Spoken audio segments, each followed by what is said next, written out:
in my mind. Oh, I was falling crooked over the hands of time. I don't know what to do with this burning love inside. It's like we never met. She's so cold and I'm kind. This is the season when everybody's leaving. So go on, break my heart. Go on, break my heart.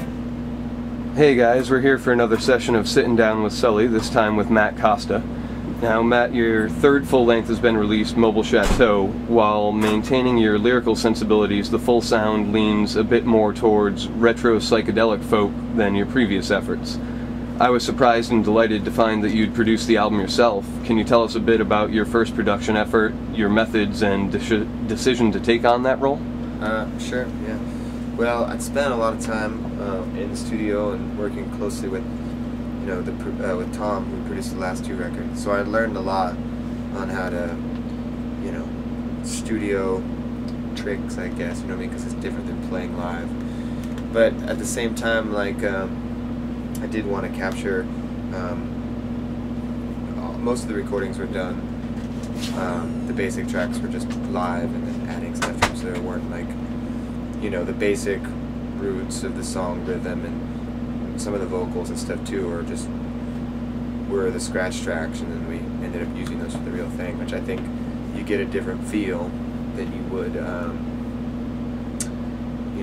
layering stuff after the fact. Yeah, also too, I started playing with a new band, and I felt like that I couldn't have accomplished the sound if it wasn't for playing with them. Because what the two songs that I had a vision for were Witchcraft and The Season, and those were the catalysts for the sound that I wanted to get. And when I went in the studio and I recorded those songs and they came out that way and were exactly in the right space that I wanted, I realized I could do that with the rest of the songs too, so I started arranging the rest of the songs accordingly. Okay.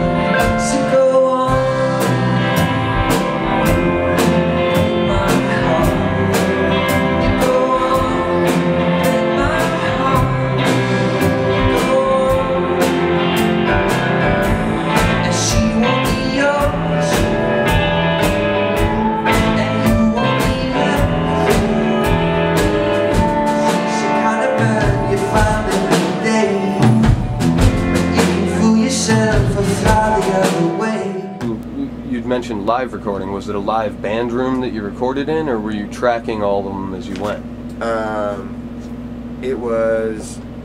We recorded live, like I said, just the basic tracks, like drums, bass, probably like a rhythm guitar, and some, I would say maybe half of the vocals were live too. So and some of them we went over and did like other overdubs and stuff like that. But I tried to keep the feel of it pretty natural to how everyone plays, and the natural sway of things too. So there's no like click tracks or anything like that, or metronomes. Just like that's kind of organic feel in that sense.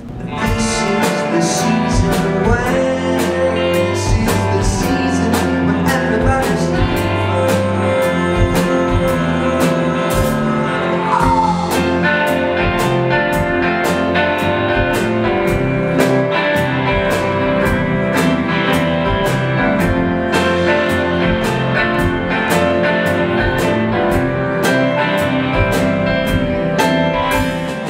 So you're quite the prolific songwriter, and I've come across many of your songs online that haven't made an album. Specifically, I know you recorded Josephine, I Won't Hurt You, Permanent Vacation, and What'd You Go and Do That For during the sessions that became Mobile Chateau.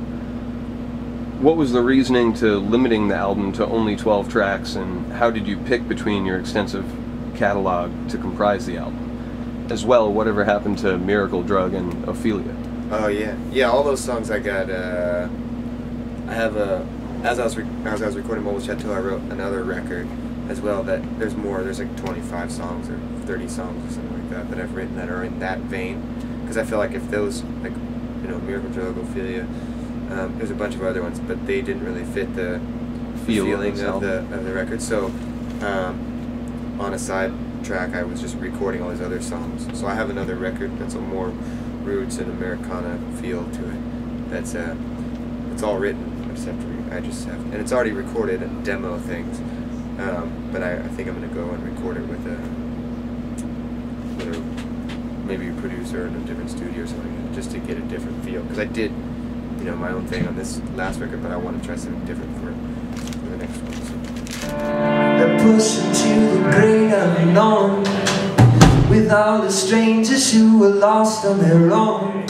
But this is the season when everybody's leaving now. This is the season everybody's leaving. But this is the season everybody's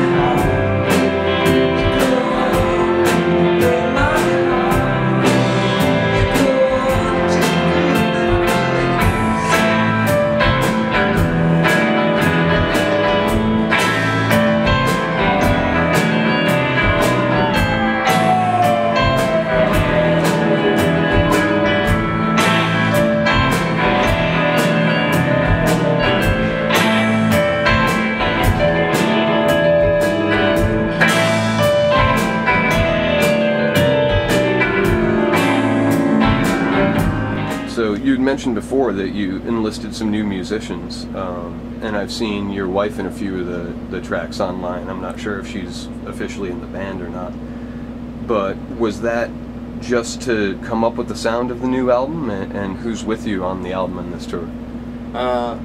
Most of the people who played on the record are out here, you know, and the only different thing is that we've been doing a bit of musical chairs, because some of the people who played certain things on the recording, in order to have the same person play it live, we'd be doing a lot of switching around, so we've kind of tamed that back a bit. But yeah, most of the people who played on the record,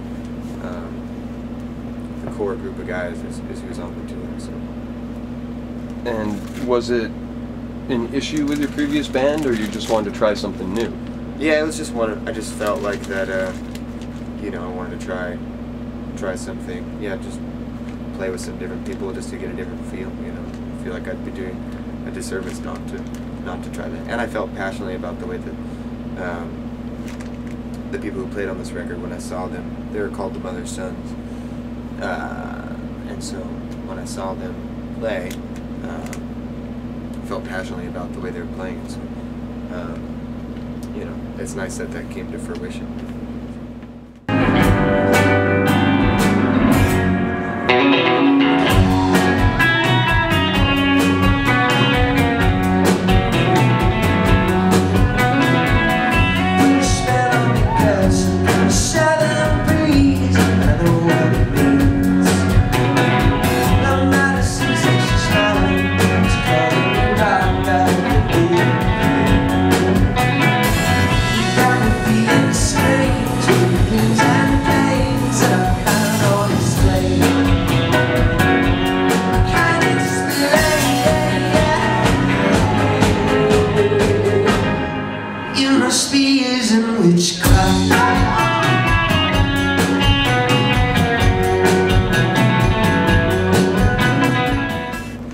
Personally, I can't help but hear elements of the Byrds and the Beatles and even some of Donovan's Sunshine Superman in your album. Did you pull inspiration from that album in particular?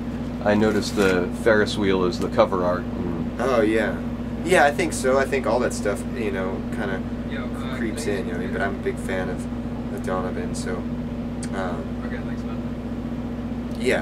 think, notably, like, the first two tracks, that I'd put out of the record, one The Season and the other one Witchcraft, you know. So put those together, you've kind of got a season of the witch. So you seem to play an ever-increasing number of instruments, including guitar, piano and its derivatives, harmonica and trumpet. Am I missing any, or are there any more that you're learning?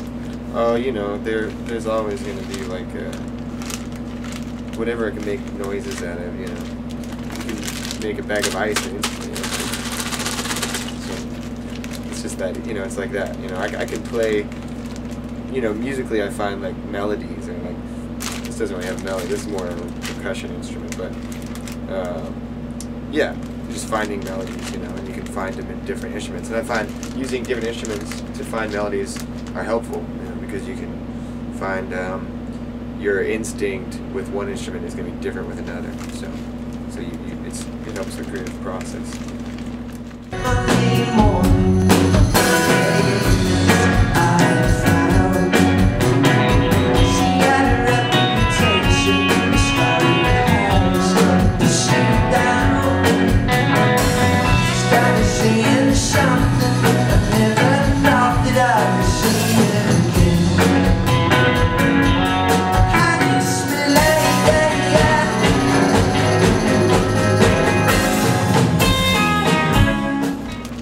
When you tour, you seem to hit an astounding number of markets, excluding Providence.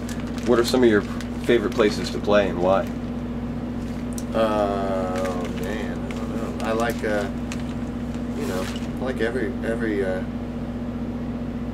like you know, I like people. So you know, different places. You know, as long as there's someone to play to, then.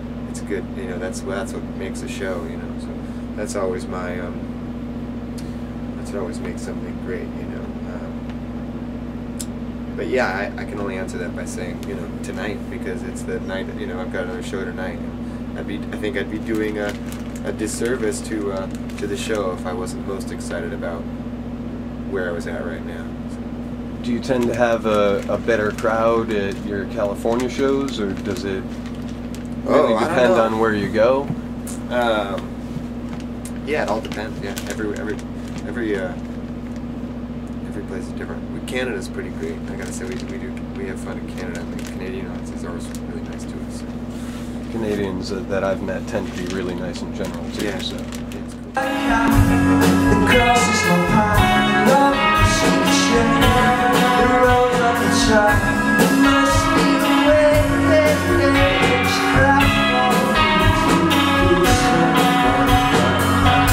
It must be the way it's craft for you to be with someone like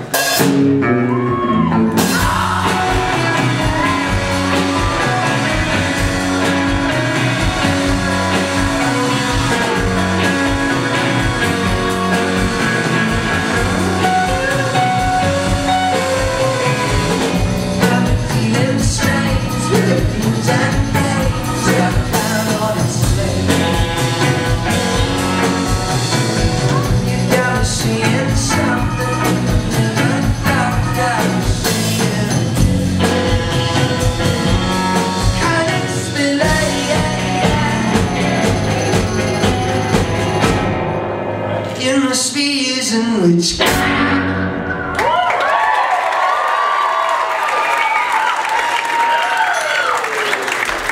appreciate your time. I don't want to take any more of your time when you're getting ready for your set. But yeah, no thank you so much. Yeah, thanks for having me to shake your hand with this hand. This hand's kind of busted. So.